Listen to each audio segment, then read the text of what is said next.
Salut ma famille, c'est Condat là, j'espère que vous allez bien. Alors ouais, avant le match, j'ai dit que je voyais mal l'Algérie gagner contre le Sénégal. Et je vous dis la vérité, je l'assume complètement.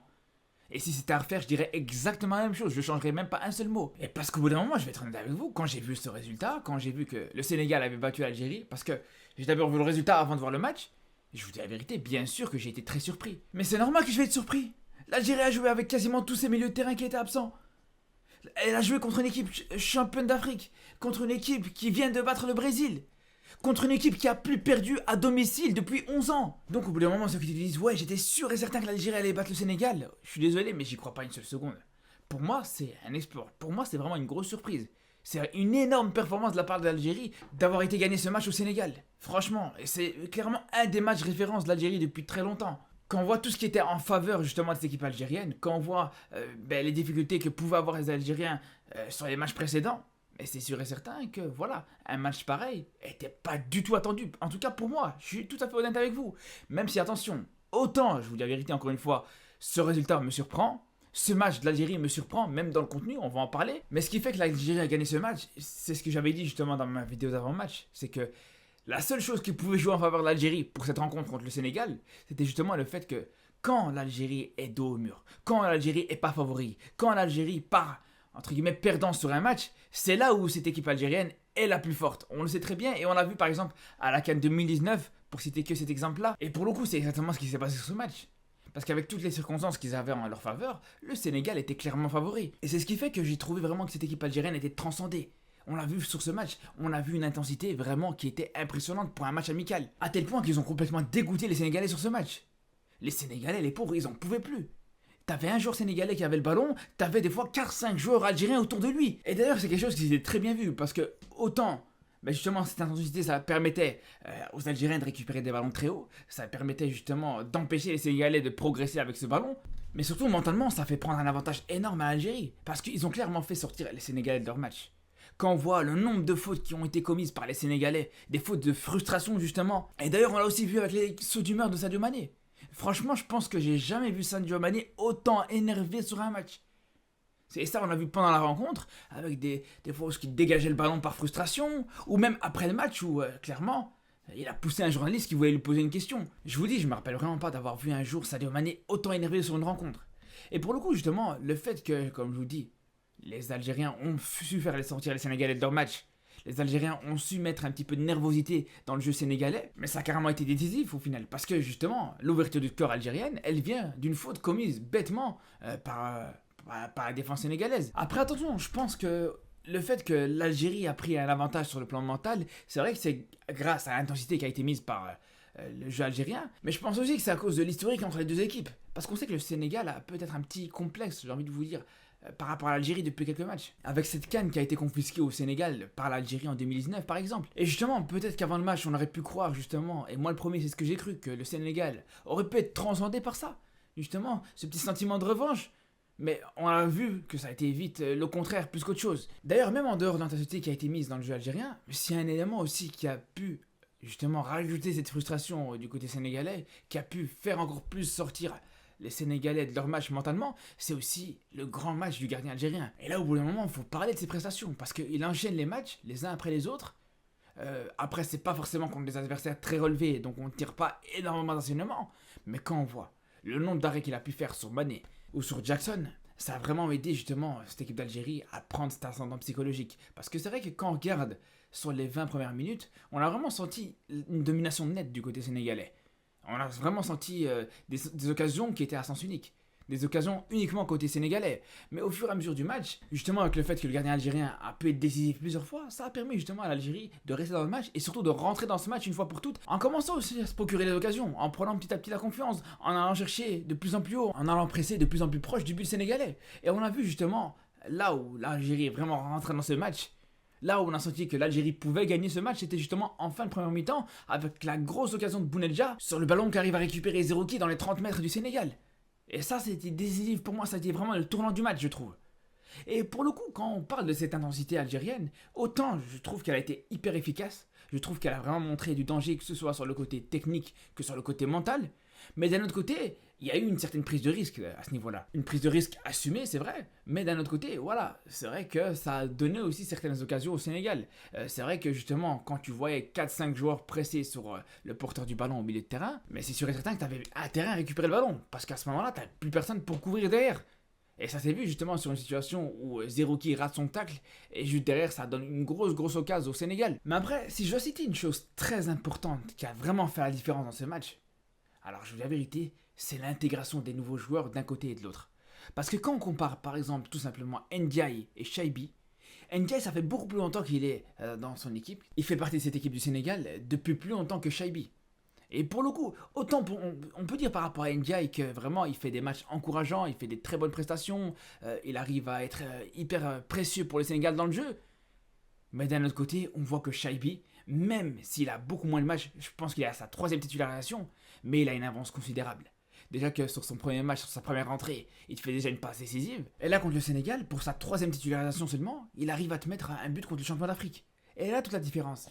Et si je prends aussi l'exemple, justement, et cette comparaison entre Ndiaye et Shaibi, c'est aussi par rapport au but. Parce que justement, on voit sur l'action du but que Shaibi arrive à se faire complètement oublier par la défense sénégalaise. Il a cette lucidité pour réussir à faire l'appel dans le bon timing, et surtout de réussir à finir l'occasion.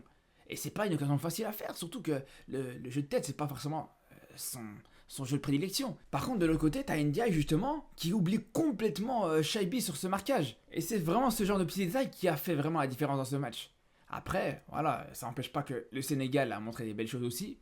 Ça n'empêche pas que du côté algérien, il y a aussi des choses encore à progresser, même si c'est vraiment un match hyper encourageant. Je pense, comme je vous disais au début de la vidéo, c'est un match de référence. Je pense que par exemple, l'Algérie a encore beaucoup de choses à travailler sur les attaques placées, sur la capacité à se créer des occasions et à faire l'animation offensive en démarrant de derrière, en démarrant d'une construction basse. C'est quelque chose que pour l'instant on a encore énormément de mal à voir dans le jeu algérien, même si, attention, on l'a encore dit encore une fois, c'est vrai que t'as carrément tout le milieu de terrain qui est blessé dans cette équipe d'Algérie, entre Bentaleb, Aouar ou encore Benasser, donc je pense que ça joue aussi là-dessus, on va pas se mentir. Et du côté sénégalais, là aussi on a vu aussi des très belles choses aussi, malgré tout, faut pas non plus tout enterrer du côté du Sénégal.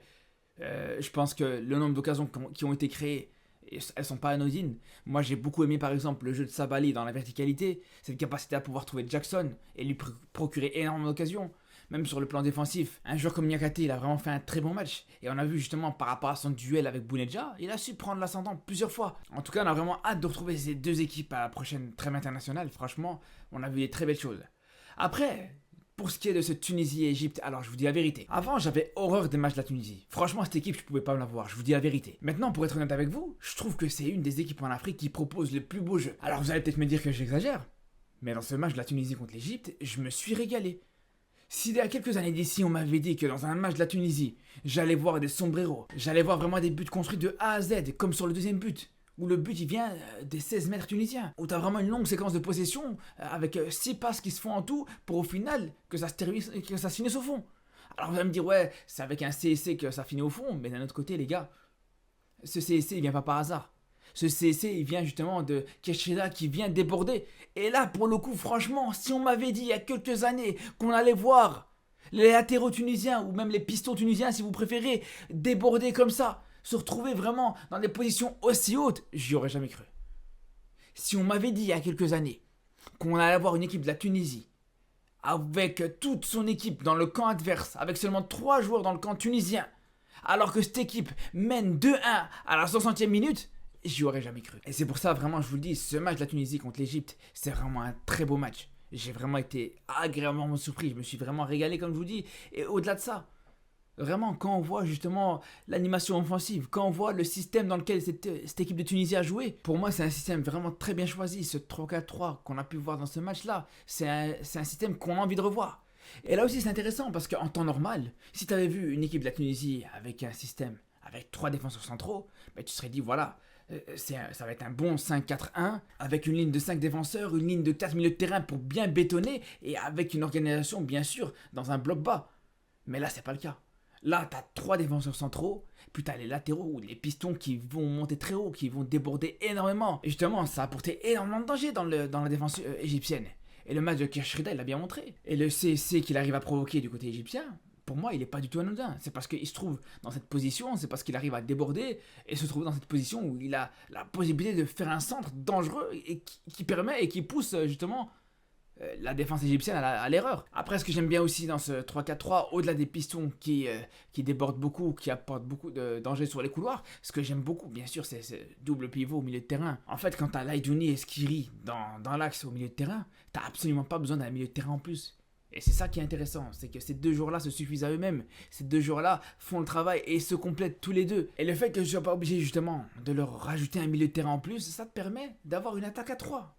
Et cette attaque à 3, justement, dans ce match contre l'Égypte, elle a vraiment montré des belles choses aussi. Moi, je suis désolé, encore une fois, le match d'Achouri, franchement, même s'il n'a pas été directement décisif, franchement, il a été exceptionnel. Ce joueur-là, franchement, il a une intelligence de jeu qui est magnifique. Il sent vraiment où il doit amener le ballon. Il a cette capacité déjà à garder le ballon, ce qui n'est pas donné à tout le monde, surtout en Afrique, surtout au Maghreb. Mais en plus de ça, il sait où il doit amener le jeu, où il doit amener le ballon. Et quand tu rajoutes à ça sa très bonne qualité technique, ça fait de lui vraiment un joueur indispensable dans cette équipe tunisienne aujourd'hui. Parce qu'il a la capacité à te procurer énormément d'occasions, à te créer des décalages. Juste sur ce match-là, il y a 2 grosses occasions qui viennent de lui.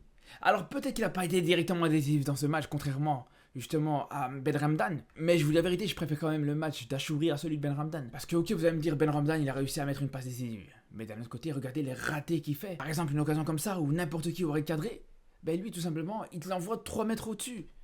Ou même cette situation-là, il a le ballon qui lui vient dans les pieds, mais il n'arrive pas à le contrôler. Et c'est ça le problème, parce que au final, ce joueur-là, c'est un très bon joueur. On voit bien qu'il a une très bonne qualité technique. Au bout d'un moment, quand on voit qu'il arrive à te mettre un sombrero comme ça en une touche de balle, après une rentrée en touche, quand il arrive à te faire des différences comme ça montre bien que c'est un joueur qui peut être intéressant. Mais le problème, c'est qu'au-delà de ces quelques fulgurances, il peut vite être inconstant dans un match. Et ça peut poser problème dans un gros match à élimination directe en Coupe d'Afrique, par exemple. Et bon, au-delà de ça, vraiment, on a vraiment une équipe de Tunisie qui progresse de manière incroyable. Je sais pas si on s'en rend compte.